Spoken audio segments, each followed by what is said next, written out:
Hello and welcome to the Quadcast. I'm the founder and host, John McAlevey. This podcast, while mainly for and about folks like me who have had their lives affected by a spinal cord injury, is really for anyone who just wants to be inspired. In this space, I speak with individuals who have had life-changing injuries and accidents, and yet in spite of insurmountable odds in many cases, have gone on to do amazing things with those lives. I'm reminded of the old metaphor that when life gives you lemons, you make lemonade. Well, my guests, they take those lemons and roll right over them with their wheelchairs and rollators on their journey. I'd like to thank you for lending me your ears for another session of OT and PT for the soul. So, what do you say we get this show on the road?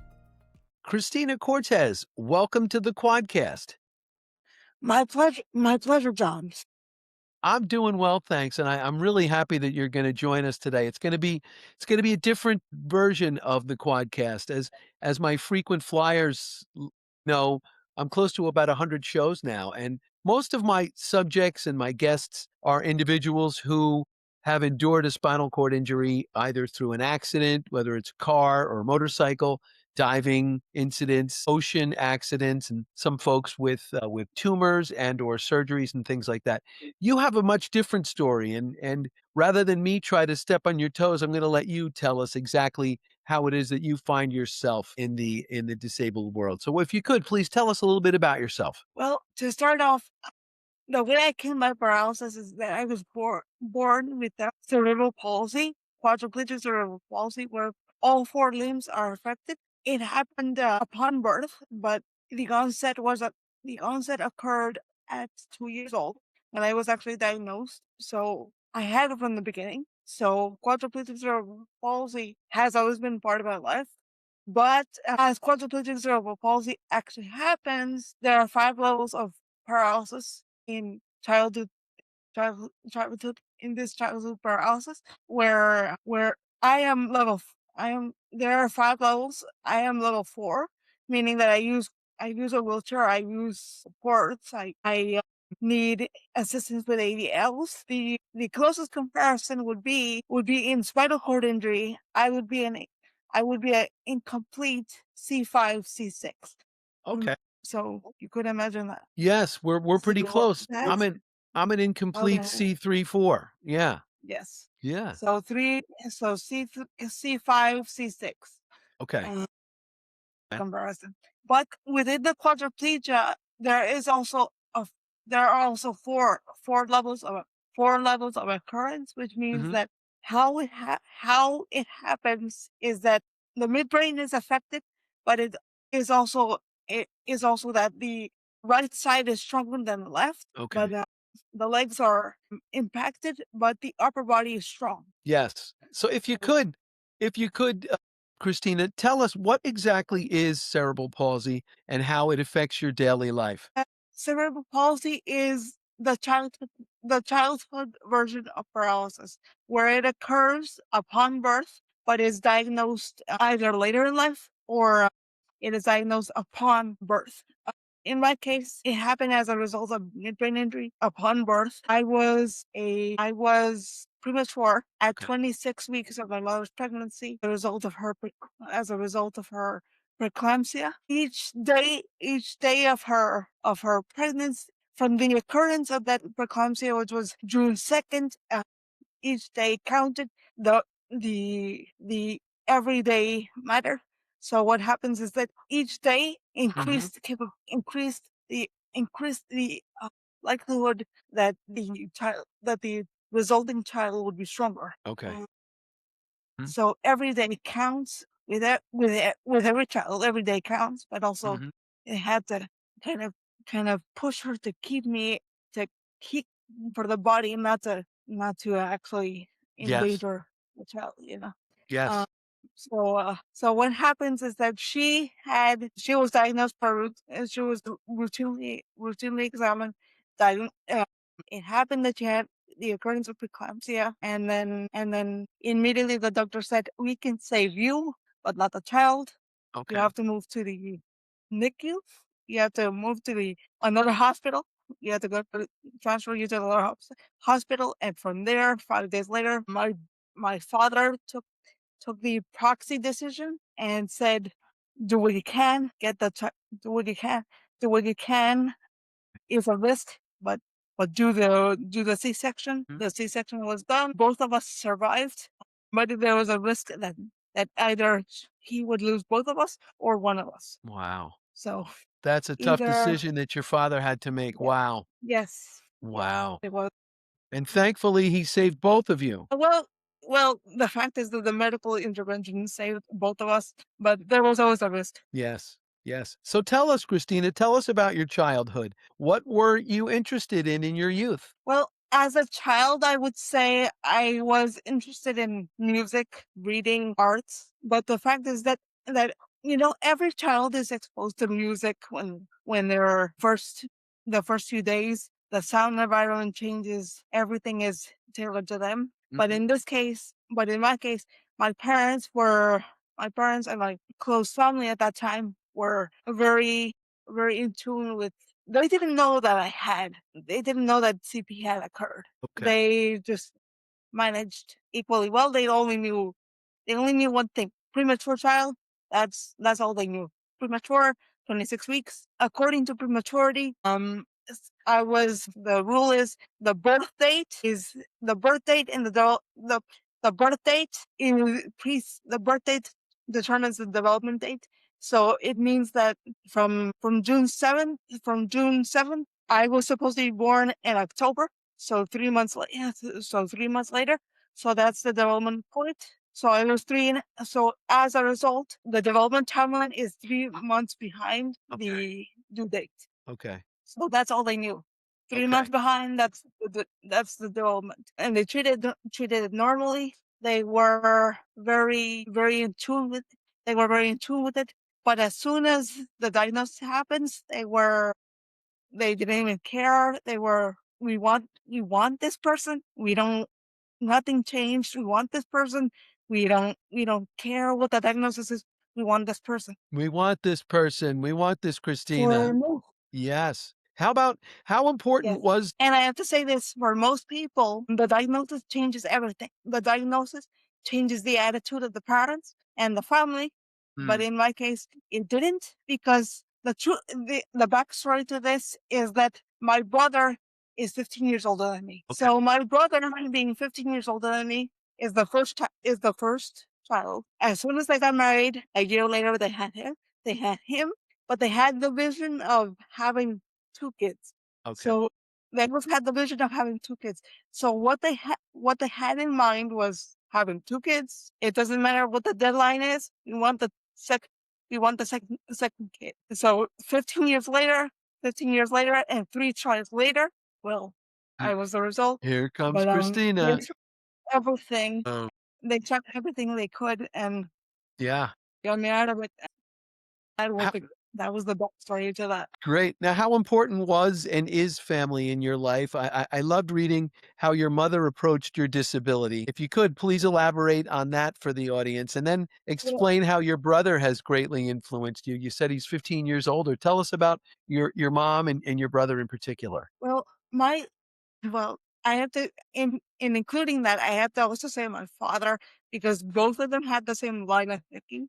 So Okay. both my parents had the same line of thinking. But as soon as my mom found out the diagnosis, she said, "Okay, this is part of the package. We'll deal with it." But the prognosis was she's not going to amount to anything. She's going to be a vegetable. She's going to be nothing. She's Mm, gonna lie around, and she's not going to be anything. So the prognosis is more damaging than the diagnosis. There's nothing you can do about the diagnosis, but there is a lot you can do about the prognosis. mm, And the prognosis was one professional opinion, but she was not paying attention to that. What she paid attention to was be- the interaction, the human interaction between us.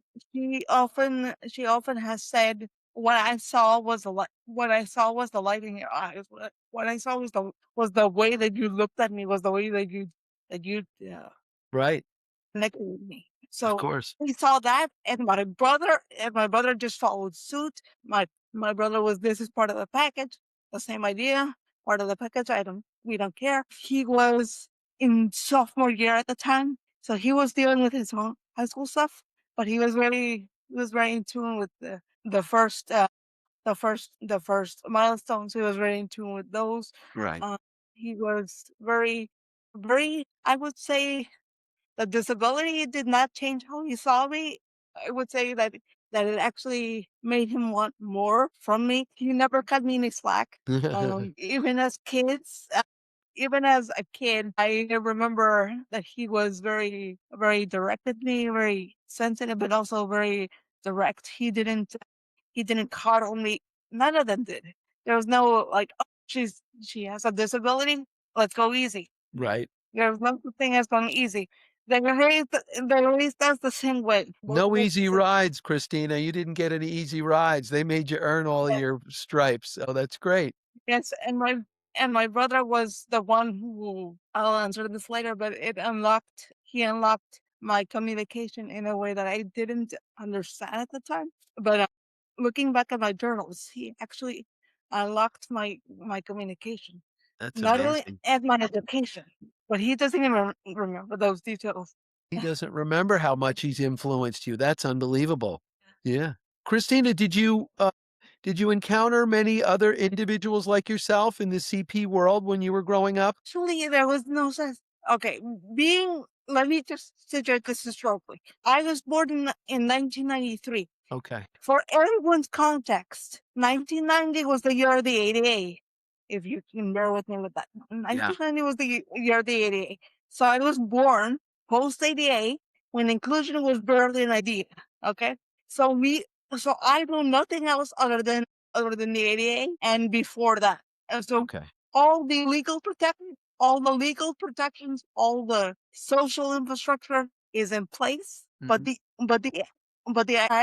the attitude of inclusion was such that, okay, you have to include, but there was no social etiquette as to inclusion. So I was lumped together with all kids who had special needs, who were developmentally disabled. Developmental disability is any disability that occurs after after birth. Okay. So I was with the deaf kids. I was included with the Down syndrome kids, Mhm. with the blind kids, everyone.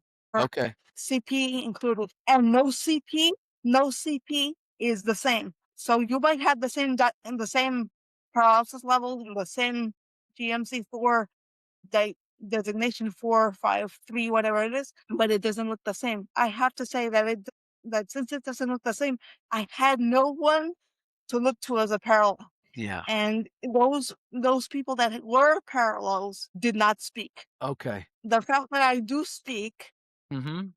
is a lucky draw Blessing. because because they my parents actually pushed for a therapy that was stem cell therapy, Okay. that actually unlocked my vocal cords. So I unlocked my vocal cords at 3 years old. Mhm. So then I started talking, and all was normal. Yeah. But the paralysis didn't change.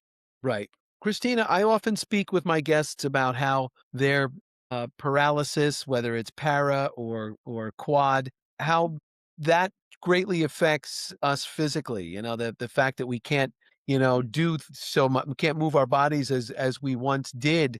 But what a lot of people don't realize is how these injuries and these diagnoses take such a toll on us mentally. How were you able to navigate your life mentally, knowing that it's been evolving process for you over the years? Okay, let me see. Mentally speaking, since I had no parallel of my own of people with CP that were the same Right. or parallel of my own, since I had no parallel, I was we did not go to support groups. There were no such thing as support groups that actually helped you survive, helped you live. So we had no support groups, nothing. So we figured it out on our own, and the fact that we figured it out on our own was such that in special ed before at 6 and before, I was exposed to kids that had developmental disabilities, but there was one girl who was Okay. deaf mute, who actually served as a guide, like a singer guide. So I Okay. would track her, I would watch her, I would Mhm. actually learn. I learned to read sign, not speak it, but read it. I Yep. learned to read sign. Yep. I learned I learned actually to watch her in such a way that I can watch her eyes and follow what she was saying based on her eyes. Just Wow. so I learned alternative communication through her, but also the fact is that alternative communication did not forego. Mhm. So Right. I had no expressive language Okay. at that time. So after being moved from special education to mainstream education, that lack of expressive language showed the need for assistance, but it did not. But it actually made me seem that I needed more help, that I needed more physical. I needed physical assistance. Right. That hasn't changed. Sure. But the fact that the physical assistance was given, Mhm. but I was not participating as much in class as I should have been. Right. The the processing of information. I processed information, but I couldn't express it. Uh, Understood. Yep. I couldn't output it. So having that internally led me to isolation, to the point that not isolation in a bad sense, isolation in a good sense, where the only way I could go through what I did was watching media, engaging with songs, Okay. uh, engaging with music. I actually learned to express myself through voice acting. Although I'm not a voice actor, I learned voice acting cadences, techniques. Every single show that you could imagine of the 2000s, of the preschool years, of the preschool times. Every single show, I had those in the back. I had those at home. The timetables were equally well kept. Yeah. From that point onward, I learned to talk.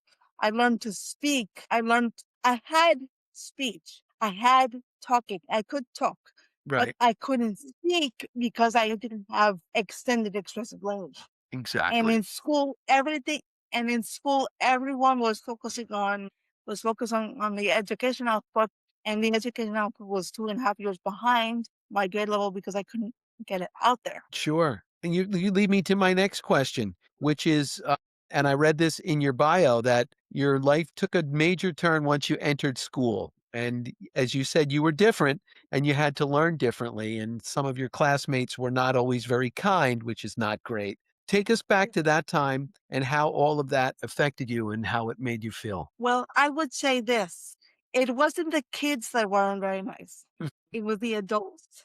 The Wow, adults, that's amazing. the kids, once you talk to kids and you're on the level of kids, they Hmm. ask you anything. They ask you everything. They want to know, they want to engage.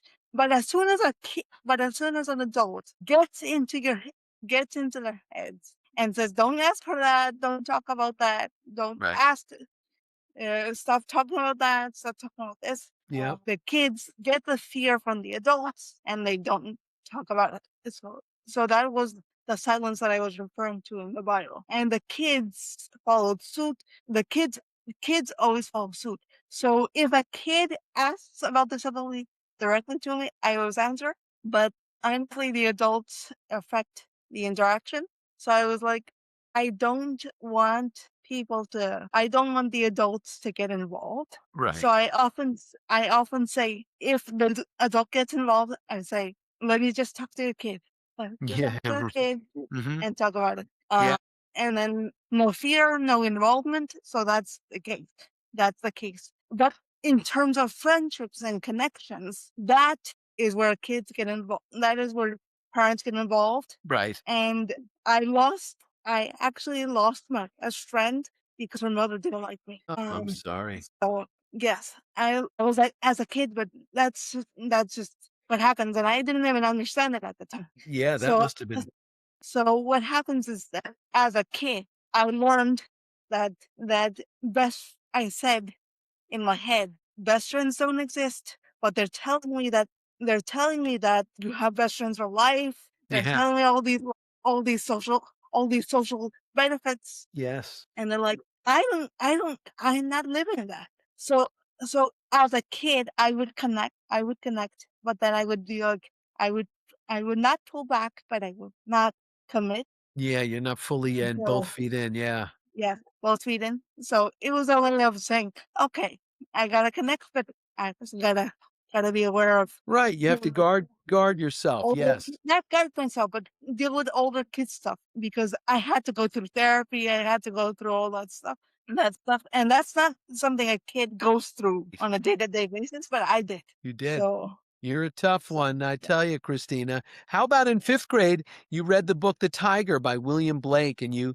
said his words felt like a hammer striking an anvil, which I thought was a really cool quote. What did you mean by that, and how did the book shape your outlook? Well, the poem, The Tiger, is a poem within Songs of a Distance, Songs Mhm. of Innocence, Songs of Experience. Songs of Experience is a poem of social critique. Songs of Experience is a book of social critique where the tiger is the centerpiece. And the tiger talks about how God formed the lamb, but also formed the opposite, which is the tiger. Right. And the fact is that physically speaking, I couldn't read.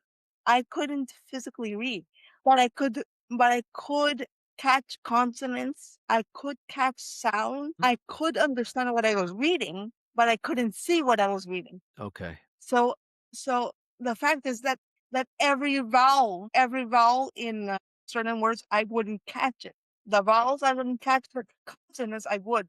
So when I said strike like an anvil, I Yeah. meant that the sound of the consonants actually made me react in a rhythmic way. Where I learned, this goes back to voice acting. I learned that the force of your voice happens in the consonants. So when I heard that, I was like, I could if do I can this. hear that, if I can hear that, if I can feel that, then I can just apply the image Yeah. because it just apply the image after that. So that's how that happened. Mhm. And that was because of an assignment that we had to do, which was write an acrostic of your name. And the only line I could remember for the T was bright, was tiger, tiger burning bright in the forest of the night. So that's the line I use in acrostic, and that's how I remember it. That's amazing. I wanna go back into the voice acting that you're talking about. I have actually been working with a voice acting mentor and coach for almost 2 years now. I'm trying to get into recording commercials and narration and all of that kind of stuff. And so tell me a little bit about that and how, that came into your world and how fulfilling it is for you. I don't voice act. Okay. I don't voice. I'm not a voice actor, Mhm. but I learned I learned speech through voice Through acting Okay. And it helped because you because obviously because you do such a great because job. that Uh-huh. was my but that was my own that was my own idea because not as a kid I wasn't conscious of this as a kid, but Mhm. I was gravitating towards male voices, Right. the big ones like Pokemon, you those animation shows, Pokemon, Yu-Gi-Oh. Okay. So those male actors would give me the force of my voice in such a way that I could feel in my throat the actual words, not because The I was sounds. copying the words, but because I Right. could feel their voice. I Yes. could feel the sound of their voices, and I was like, okay, Yeah. this is how I'm gonna speak. But this Okay. was also conscious. I just followed the voices, Mhm. Very all the cool. voices around, and the characters actually helped me actually visualize certain things that I couldn't express, but I could actually remember. Like one thing that my brother used to tell me, and this was before the voice acting came in came into my consciousness. Right.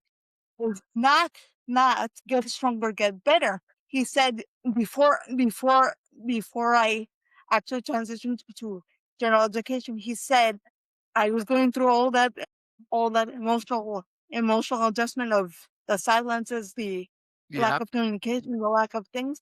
And Yeah. he said, and I quote, he said, it's not about, he said, it's not about getting, because teachers would tell me, get better, get better, do it yourself, get better, do it yourself, be Sure. alone, Yep. get stronger, right? But he would say, get strong, but he said, stay strong, get stronger, stay strong, get stronger. And he didn't see disability as the weak point. He saw the disability as a point of being. Right. Okay, you're already paralyzed. There's nothing wrong. There's just the functioning that's off a little bit. But He he sounds said like an he didn't. amazing, yeah. Your brother sounds like an amazing guy. He didn't, and he doesn't remember this at all. He's like, "Where did this?" And I'm like, "You just told me that." And I'm like, Yeah. in one of the shows, there's this guy in Yu-Gi-Oh. There's this guy. If you look up the clip, if you look at the clip of the voice actor is Wayne Dyer. Wayne Dyer. So if Okay. you look up Wayne Dyer, you'll find it. There's this clip where the character Joey Yeah. is telling his sister, who's just about to be operated on. She's blind from she's almost blind, and she's Okay. about to be operated on. And he says the exact same words that my brother told me. And I'm like, the exact same words. And I'm like, this is really weird. I mean, my experience happened in 1999. And here's this line coming Amazing. back at me, years later that has nothing to do with my experience, Yeah. but is the exact same line that he used to tell. And it's not a quote. It's not a quote.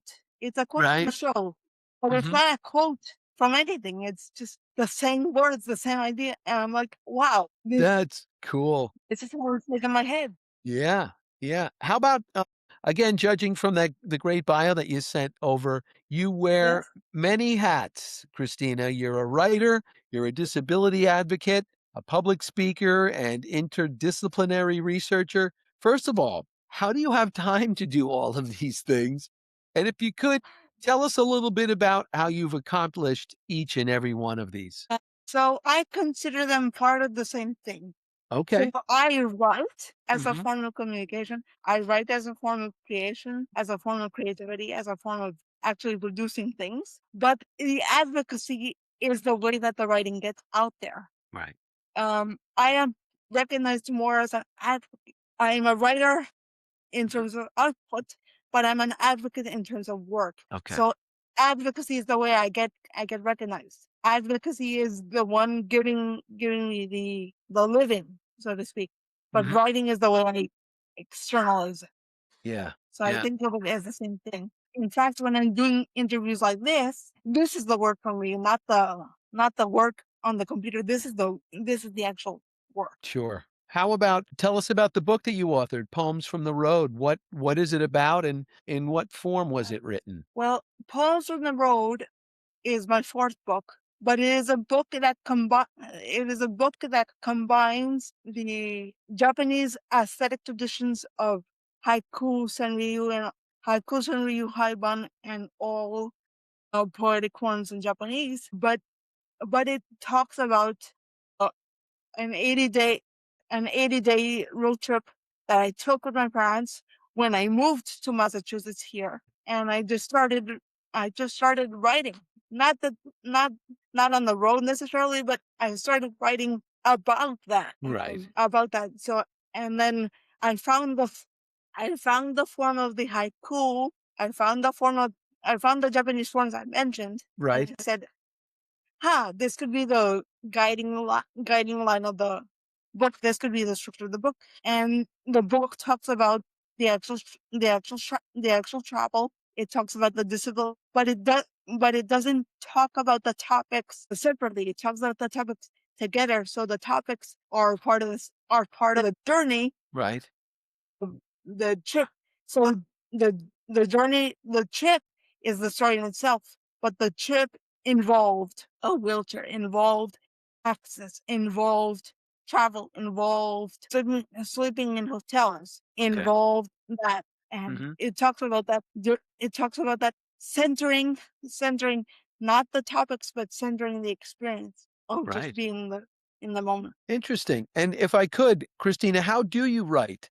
Are you able to type with your hands? Do you use a voice activated computer? How do you do that? Yes. Well, recently I have learned about this app called Whisperflow. Whisperflow allows you to write anywhere, everywhere, Wow. in any language. You can set it to any, and then automatically in any language. So if you're talking in Spanish, you write in Spanish. So if you're talking in Italian, you talk in Italian, etc., etc. So Wow. I have learned a lot of technologies. I type on a computer. Okay. So I learned from typing on a computer, but typing on a computer is slow. Yeah. So for me, typing on a computer is slow, and I only have the use of one hand and two fingers, Yeah. the index finger and the pinky finger on my left hand. Okay. So in typing, that's a very upward, Yeah. that's a Well, very slow process. I can show So you my hands here. Look, these are basically my hands are fists. I tell them fists of fury. So for me to type, if I can get, my pointer finger out, but and my shoulders are very weak. So I get very tired easily. So I just upgraded. I'm now using an Apple computer. And so they have a voice activated part that I use there that I do my typing with. And when I'm at work, I use Drag and Dictate. I don't know if you've probably used that before. They I have the I they have have I have used every single dictation software under the yeah, sun. yeah. And is this new Whisper thing? Have you found is this the best one that's out there now? The the Whisper thing works. The Whisper Flow app works with every single platform, every single context, every single device. So you just download the app on wherever you are, and then you get it. It's called And Whisper Flow? yes, Whisper Flow. I'm And gonna have here's to the try thing: it. Yeah. you don't need to train it at all. It just learns how you. It just hears you and writes whatever you need to write. Wow. You don't have to train it at all. It's AI supported. It Wow. And honestly speaking, dragon is good for those Hmm. who have good speech, but Right. not for those who have good physical speech, but not Yeah. for those who have cadence differences like I Yes. do. Of So course. cadence differences make you shift in tone, make you shift in speech strength, and Whisperflow catches all that Yes. and cuts out Hmm. all the filter words. So you do talk. So it's like if I'm talking to all the emails I've sent to you are Whisperflow emails where all the hesitancies are cut out Hmm. and it just writes what you need to write. That's it. I'm gonna have to check this out when we're done with this interview. I'm gonna see if I can find it. I'll send you the I'll send you the link inside the app. That would be Yes. great. That would be great. Yeah. How about Christina? One of your main focuses is having substantive conversations surrounding disability, adulthood, community formation, storytelling, and the emotional dimensions of disability experience. How can we as a community welcome in those who may feel alienated?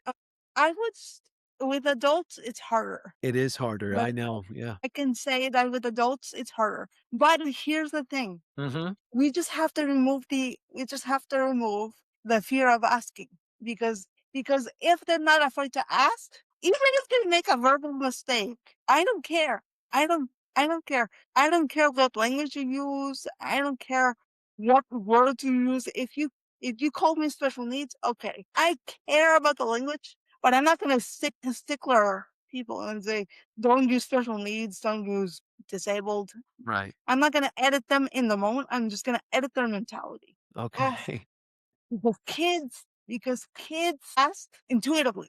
I've seen kids ask intuitively, and parents are the ones that are careful how they ask, or they're scared to ask because they're taught of silence. And when I can talk to a parent directly and Hmm. say, "Just ask me anything. Just ask me whatever it is you need to ask," I focus more on communication Right. rather than speaking correctly. If you're speaking to me in Spanish, if there's someone speaking to me in Spanish, I'm not, I speak to them directly in Spanish. and I say, "Pregúntame lo que sea. Ask me whatever it is, and then I'll just manage what is you're asking. Of course. Ask, and then it will be given." Mhm. Yeah. How now, I think I'm trying to if I remember correctly, you had an experience where you met, was it Ian MacKay or was it Kenny Salvini? I know one of the 2 that you had a chance to Well, meet. well, the thing is that I didn't actually consciously meet Ian when Mhm, it happened, mhm. because my mother saw him speed by That's what it was. Yeah, yeah, yeah. when we were in Washington for my MFA. So we were Yes. in Spring, Washington Okay. for the Lavender Festival, and she sees Ian speeding by and sees something on his chair, which was the RAM mount of his phone. Yep. And, and she says, "I want to know what that is. I want to Mhm. know what that mount is. Why does he have it?" And she's running behind him, saying, Uh, "Wait, who?" come back here. He seems fine, but he hears her, and then he stops, and then we're talking, and then as we're talking, he tells me about here and now, and through him, and through his example, I'm not following his every Right, word here. But he said it's not about living with a disability. He said it's about living as yourself with a disability. yeah, So living as myself. So I'm like, and keep in mind that at this point I am in MFA. I am in the master's program of my degree. I have no idea what services are gonna look like after I leave. right, I have no services in Washington because I'm just focusing on the education. right. On the education, I'm. I don't even know if I'm staying in Washington. I don't even know where I'm going. Mhm. At this point, I had no idea that we were going to be in Massachusetts for my career. Okay. So I had no idea what was going to be my baseline. I had no idea where I was going to go. I had no idea what I was going to do. And this guy says that to me, and I'm like, okay, if that's the case, then just let me live my life like I've been living up to this point, That's right. uh, and just go through it, get the services I can, Right. and live through it, because Yeah. I have to be very direct. The only service I get is the PCA support. As someone with a developmental disability, you would think that I get developmental disability support. I do not, I and there's one reason for that. My IQ is too high to receive developmental disability support. So I have no DDS, wow. no developmental disability support at all. I just 'Cause have you're the a wheelchair. smart cookie. Yeah. I just have the wheelchair. I just have the wheelchair Yep. and the PCA support. Yeah, that's amazing, and I'm glad you had a chance to track. I'm glad your mom tracked down Ian because he is really an amazing guy. I just had And him on. he- Yeah, and, he really is just a breath of fresh air. He lives his life, like you said, he's got limitations, but he doesn't let them hold him back. He's doing his thing, and he's bringing a lot of people in the SCI community along with him. I mean, he's opened up so many yeah, doors for so many people to get involved in a lot of different things, and so, and uh actually seeing what paralysis as an adult looks like. Again, I did not find community in right. the developmental disability community. Yeah. I found community in the paralysis community and in the deaf mute and in the ADHD community, in the Yes. in the Yep. adjacent communities that made the education accessible, that made the world accessible, Yeah. not the category I was born into. The category I grew into Mhm. was spinal cord injury. Yes. How about Christina? Tell us, aside from all of the work that you do for fun? What is a day in the life like for Cristina Cortez with your family, and what do you do in your leisure time? What I do for fun, I would say my fun it looks like just the separation between work and being with family. Because if I don't have family over, if I don't have friends over, if I don't have a dinner over, I'm just I'm just working or learning Mm-hmm. or researching something. But the research, the work of the learning, the work of the research is the actual relaxing for me. Okay. So so so the only difference is that either I have family over or I don't. Okay. So when it comes to family, I just break away from the computer and focus on them. Nice. It happens with my nephews as well. My nephews are so intuitive that at 6 years, this is before I'm even aware. This is before I'm even aware that they're gonna start asking questions. At Right. 6 years old, my nephews started asking me questions about my disability, Of course. Yeah. and I was like, do not to the to my brother and to his partner. I said, do not in any way answer their questions because I gotta be the one Right. listening to them. It's got to come right from And you. I trust my brother's explanations, but I don't trust the wording that could be misinterpreted. Right. Not because I don't trust him, I just don't trust the language involved. Of course. So I said, let me handle that when it comes. Yeah. And, Yeah. and my nephews surprised me. I'm like, you're 6 years old and you're asking me this? Yeah. They're like grown-up questions, right? You're four. The younger one was 4 years old at the time, and I'm like, you're asking me disability questions that I didn't ask until I was 16. Amazing. And I'm like, why is this kid asking him about neurology, asking him about the midbrain injury? Why are they asking me this at this time? And Yeah. I'm like, okay. I just Yeah. gotta go with the punches. It's good. Mhm. It's good. And they got the information right from you, which was good. You didn't want to, as you said, anything to be misinterpreted. And it's not that they got the information from me. They got the example from me because Exactly. I wasn't explaining every single detail, but I was showing them, here's what happens, here's what I can actually, you can physically see me do this. Right. Sure. Um, Sure. and then I'm like, Absolutely. I told them the disability only becomes a problem when the access becomes a problem. Right. And they're like, okay, where's the ramp? Where's the thing? Where's where's this? Where's that? He's like, they're both so intuitive. And it's Yeah. the intuition that they have is emotional as well. I mean, Mhm. I talked about voice acting as an example of expression, but recently speaking, my nephew had a moment where he physically actually said this. He Mhm. said, we're watching one of the shows, and I just start crying.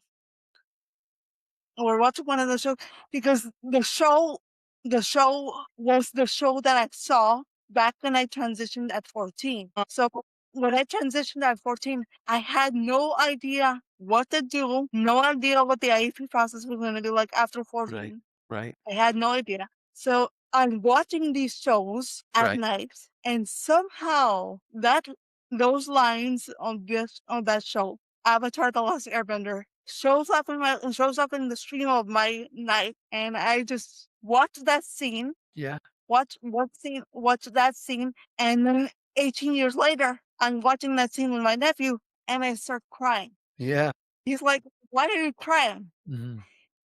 And he says, "Are you okay? What's going on?" And I'm like, "I have never been better." Yeah. What That's happens is, and then months later, he says to me, "If it matters that much, go and meet them. yeah. If it matters that much, do something. Go and meet them, collaborate, and do something."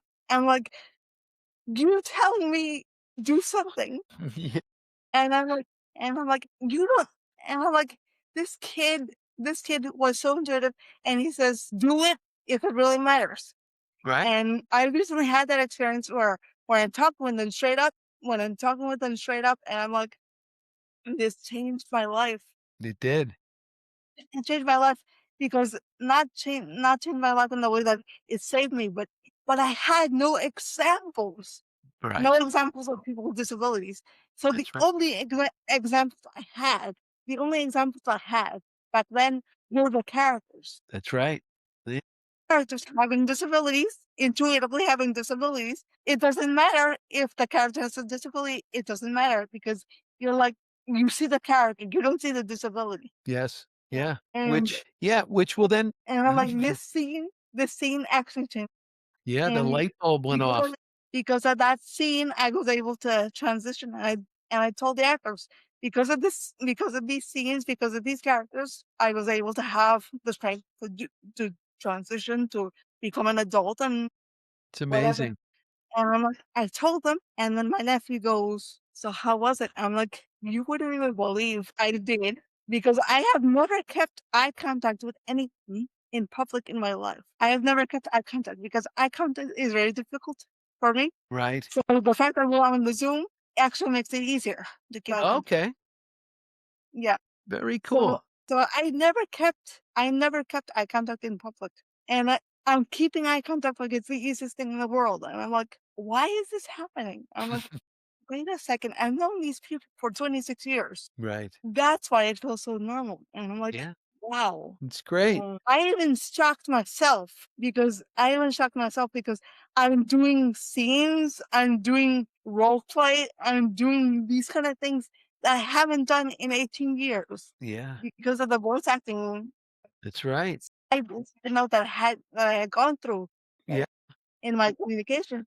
And I am even going going up to the mic and doing a panel question, which I've never done questions in public. Never. And Yeah. one of the actors goes says Cristina the author because That's I've right. talked to her about, and I'm like, oh my god, and I'm like, did I just go up to the mic and actually talk, actually ask the question in public? I'm like, and Yes, my mom's you did. watching this, and like, how is it possible that my daughter, my kid, is doing this stuff? How did I not know this stuff? And the look on her face, Mhm. she had no idea that we were going to the con. We just got in the car, and I'm like, this is about my transition. I just said, this is about my transition. I just need to go Right. because my nephew Alex has challenged me. I have to go. I have to do this for myself. I have to reconnect. And she's like, okay. I still don't know what you're talking about, but we're gonna go. And That was my a father, Yeah, that was a and my proud father, mama moment, right? A really yeah, proud and she's mama moment.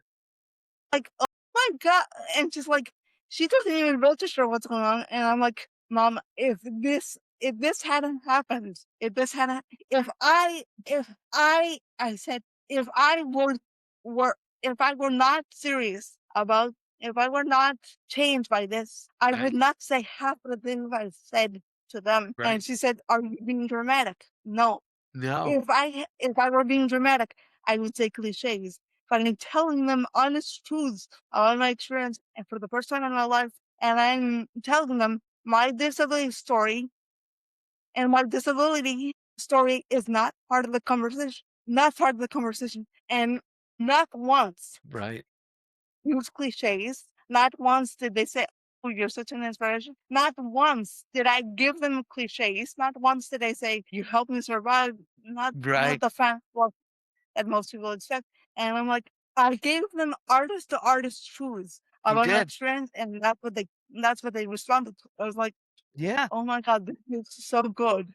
It To was, be it more was amazing. Which then, Christina, will lead me into my last question. What I ask of all of my guests, and again, these are individuals who were born able-bodied and had since had an accident. So the question is, if I could snap my fingers and you would be completely able-bodied once again, what do you think the first thing you would do is? And you and I had gone back and forth email-wise on how you might want to answer this question. So I will leave it up to you how you want to handle this. I'll answer it this way then.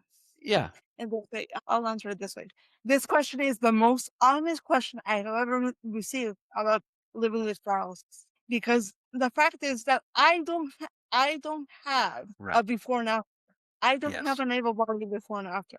Right. But I do have the luck that my parents never treated me as disabled. I often say to people, I have a disability. I'm not disabled. I Right. have a disability, but the disability is quadriplegic. I say that, but Mhm. I don't say anything else. I consider myself disabled by society. I don't consider myself disabled by accident, by paralysis, or by condition. I consider myself able-bodied because of the education I received. The Mhm. education that I received was mainstream education. So I do have before and afters, but I don't Yeah. have a paralysis before and after. I Right. have a paralysis. I have a before and after of before surgery, where I don't remember what I was like before the surgery, Yeah. but I do know I have a before and after. I do have a before and after of education wise. What was the difference between special education and mainstream education? Yes. I do have a before and after of before becoming an advocate and after becoming an advocate, before meeting Ian and after meeting Ian. Yes. I have so many before and afters that they are so they happen so fast within the first ones happened so fast within the year of 2000 that they're so close together that I can't pry them apart. Right. So I do have the sense of being labeled disabled, but I don't have a non-disability before and after. But I would say if I were able-bodied completely, I would say absolutely, absolutely. I would say thanks, but no thanks, because I know I'm no other life after that. Yeah, No other you know, life that. it's funny, Christina. Do you know who Ali Stroker is? She's a young Yes. woman who was injured. She was injured in an automobile accident. I think she was only like 1.5 or 2 years old, and she's a paraplegic. And so when I asked her this question, she said, "John, I was so young that I don't remember being able-bodied, so I would not do anything differently. This is the life that I have, and I love my life, and so I would just do what I'm doing now." It was a really interesting answer, and it's sort of sounds like you feel the same way. I do feel the same way, but I would say this, as a person with quadriplegic cerebral palsy Mhm. who was made disabled by the social opinions of adults, by the social opinions of adults rather than kids, I Yeah, would say to myself back then, hang in there, there's something coming your way, which is the freedom of communication. yeah, yeah. Hang in there, that you're gonna get through this. But I didn't know that back then. So all I could see was my disability when I was actually used as an example of disability. And Mm. and So and you would tell a young Christina to hang in there. I would essentially say that, but I know the younger self wouldn't believe me. Mhm. But I know the younger self wouldn't believe me because everything I was told was be quiet, be easy, don't ask for help too much, Yeah, don't require much. I was trained into silence yeah, by the special education community. The special education attitude was being a good kid was being quiet yeah, and not needing anything, yeah. not having meltdowns. Mm. And when you had meltdowns, they would pretty much rough handle you. You're right. They would rough handle you.